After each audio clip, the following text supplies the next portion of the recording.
નમસ્કાર. ક્યારે એવું વિચાર્યું છે કે એક આખું શહેર એ પણ એક સસલાની હિંમત પરથી વસાવવામાં આવ્યું હોય?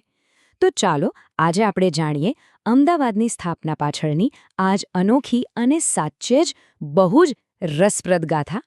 હા, આ સવાલ સાંભળવામાં થોડો વિચિત્ર લાગે, ખરું ને? પણ અમદાવાદની કહાણીનો પાયો આ જ વાત પર ટકેલો છે. ચાલો જોઈએ કે કેવી રીતે એક નાનકડા સસલાની હિંમતે એક આખા નવા સામ્રાજ્યની રાજધાની માટેની જગ્યા નક્કી કરી દીધી. તો અમદાવાદની વાત કરતા પહેલાં આપણે થોડુંક સમયમાં પાછળ જવું પડશે. કારણ કે જે જમીન પર આજે અમદાવાદ ઊભું છે એ કંઈ ખાલી નહોતી. અરે, સુલતાન અહમદ શાહ આવ્યા એના સદીઓ પહેલાંથી આ ધરતીનો પોતાનો એક બહુ જ સમૃદ્ધ ઇતિહાસ રહેલો છે. સૌથી પહેલાં અહીં હતું આશાવલ, એક બહુ જ જૂની અને સમૃદ્ધ વસાહત, જેના પર એક ભીલ રાજા રાજ કરતા હતા. પછી સમય બદલાયો અને અણહિલવાડ પાટણથી આવ્યા સોલંકી વંશના રાજા કર્ણદેવ પ્રથમ. એમણે આશાવલ જીતી લીધું અને એ જ જગ્યા પર એક નવું નગર વસાવ્યું. નામ આપ્યું કર્ણાવતી. અને બસ આ કર્ણાવતી જ આવનારા સમયમાં એક મોટું કેન્દ્ર બનવાનું હતું. અને પછી ઇતિહાસે એક મોટો વળાંક લીધો. વાત છે 1411ની. ગુજરાત સલ્તનતના સુલતાન અહમદ શાહ એમને પોતાની રાજધાની પાટણથી ખસેડવી હતી. એમને એક એવી જગ્યા જોઈતી હતી જે નવી હોય, વધુ સુરક્ષિત હોય અને વેપાર ધંધા માટે એકદમ બરાબર હોય. અને એમની આ શોધ પૂરી થઈ સાબરમતી નદીના કિનારે. આ જમીન પર એમની નજર ઠરી. કેમ? કારણ કે એ ફળદ્રુપ તો હતી જ, પણ વેપાર અને સુરક્ષા બંને દ્રષ્ટિએ એકદમ શ્રેષ્ઠ હતી. અને હવે આવે છે આખી વાતનો સૌથી રસપ્રદ હિસ્સો, એ જ દંતકથા, જેણે આ શહેરની સ્થાપનાને હંમેશા માટે ઇતિહાસમાં અમર કરી દીધી. જરા એ દ્રશ્યની કલ્પના કરો. સુલતાન અહમદ શાહ સાબરમતી નદીના કિનારે પોતાનો પડાવ નાખીને બેઠા છે. મનમાં વિચારો ચાલી રહ્યા છે, પોતાના નવા શહેર માટેની સૌથી યોગ્ય જગ્યા કઈ હોઈ શકે?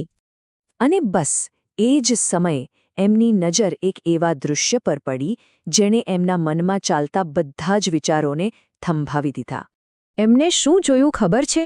એક નાનકડું, સામાન્ય રીતે ડરપોક ગણાતું સસલું એક ખૂંખાર શિકારી કૂતરાને ભગાડી રહ્યું હતું, એનો પીછો કરી રહ્યું હતું.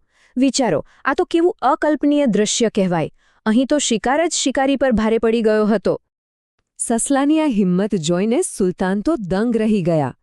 એમના મનમાં તરત જ વિચાર આવ્યો કે જો આ ધરતીની માટીમાં જ એવી તાકાત છે કે અહીંના સસલા પણ કૂતરાને ભગાડે, તો અહીં જન્મનારા માણસો કેટલા બહાદુર અને શક્તિશાળી હશે. અને બસ આ જ ઘટના પરથી પેલી પ્રખ્યાત કહેવત બની જે આજે પણ અમદાવાદના જન્મની સાક્ષી પૂરે છે. તો સસલાની વાર્તાથી પ્રેરણા તો મળી ગઈ, પણ હવે વાત હતી શહેરનો પાયો નાખવાની. અને આ પાયો કોઈ સામાન્ય રીતે નહોતો નખાયો. એના માટે એક ખાસ, બહુ જ પવિત્ર સમારોહનું આયોજન થયું, જેમાં 4 મુખ્ય વ્યક્તિઓ હાજર રહી. તારીખ હતી 26 ફેબ્રુઆરી 1411, એક ઐતિહાસિક દિવસ. એવું નક્કી થયું કે શહેરનો પાયો શુભ અને મજબૂત બને એ માટે 4 ખૂબ જ આદરણીય અને પવિત્ર વ્યક્તિઓના હાથે એની શરૂઆત કરાવવી. અને આ 4 વ્યક્તિઓ કોણ હતી? સૌથી પહેલાં તો શાસક તરીકે ખુદ સુલતાન અહમદ શાહ, બીજા એમના આધ્યાત્મિક ગુરુ મહાન સંત શેખ અહેમદ ખટ્ટુ ગંજબક્ષ, ત્રીજા ન્યાયના પ્રતીક એવા કાઝી અહેમદ અને ચોથા એક અમીર એટલે કે મલિક અહેમદ. અને મજાની વાત એ હતી કે આ ચારેયના નામમાં અહેમદ આવતું હતું. આ ચારેય અહમદે ભેગા મળીને શહેરનો જે પહેલો પથ્થર મૂક્યો, એ જગ્યા આજે પણ અમદાવાદમાં મોજૂદ છે. એ જગ્યા એટલે માણેક બુર્જ. સાચે જ, એ આપણા શહેરના જન્મનું જીવંત પ્રતીક છે. સારું, પાયો તો નંખાઈ ગયો, પણ હવે એને એક ભવ્ય અને સુરક્ષિત રાજધાની બનાવવાની હતી. એટલે સુલતાને એક પછી એક મોટા નિર્માણ કાર્યો શરૂ કરાવ્યા. શરૂઆત થઈ ભવ્ય ભદ્રના કિલ્લાથી, જે શહેરનું વહીવટી કેન્દ્ર એટલે કે એનું દિલ બન્યું. પછી શહેરની સુરક્ષાનું શું? એના માટે શહેરની ચારે બાજુ લગભગ 10 કિલોમીટર લાંબી એક મજબૂત દિવાલ એટલે કે કોટ બનાવવામાં આવ્યો. અને આ કોટમાં આવવા જવા માટે 12 મોટા ભવ્ય દરવાજા બનાવવામાં આવ્યા. લાલ દરવાજા, દિલ્હી દરવાજા, આ બધા નામ આજે પણ આપણી ઓળખનો ભાગ છે. હવે અમદાવાદના બાંધકામની એક બહુ જ ખાસ વાત છે. એ છે એની સ્થાપત્ય શૈલી, જેને કહેવાય છે ઇન્ડો સારાસેનિક શૈલી. આ શૈલી એટલે શું? સાવ સરળ ભાષામાં કહીએ તો એ હિન્દુ અને મુસ્લિમ કારીગરીનો એક સંગમ છે. એટલે કે એક તરફ હિન્દુ મંદિરો જેવી ઝીણી અને જટિલ કોતરણી જોવા મળે, તો બીજી તરફ ઇસ્લામિક બાંધકામ જેવી ભવ્ય કમાનો અને ગુંબજ. અને આ બંનેના સંગમે જ અમદાવાદને એની અનોખી ઓળખ આપી છે. ચાલો હવે સમયમાં થોડા આગળ વધીએ. સદીઓ પસાર થઈ ગઈ અને અમદાવાદનો આ જે અદ્ભુત ઐતિહાસિક વારસો હતો એને આખરે આખી દુનિયાએ પણ માન્યતા આપી. એ વર્ષ હતું 2017. અમદાવાદના ઇતિહાસ માટે એક સોનેરી દિવસ. આ જ વર્ષે યુનેસ્કોએ અમદાવાદને વર્લ્ડ હેરિટેજ સિટી એટલે કે વિશ્વ વિરાસત શહેર તરીકે જાહેર કર્યું. અને સૌથી મોટી ગૌરવની વાત તો એ છે કે આવું સન્માન મેળવનારું અમદાવાદ આખા ભારતનું વહેલું શહેર હતું.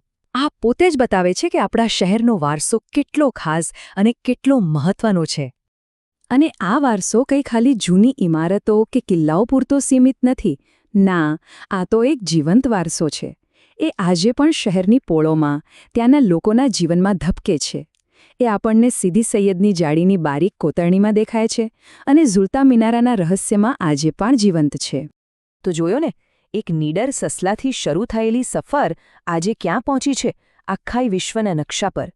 હવે અંતમાં એક સવાલ વિચારવા જેવો છે કે આ જે 600 વર્ષ જૂનો અમૂલ્ય વારસો આપણને મળ્યો છે એને આવનારી પેઢીઓ માટે સાચવી રાખવામાં આપણી સૌની શું ભૂમિકા હોઈ શકે?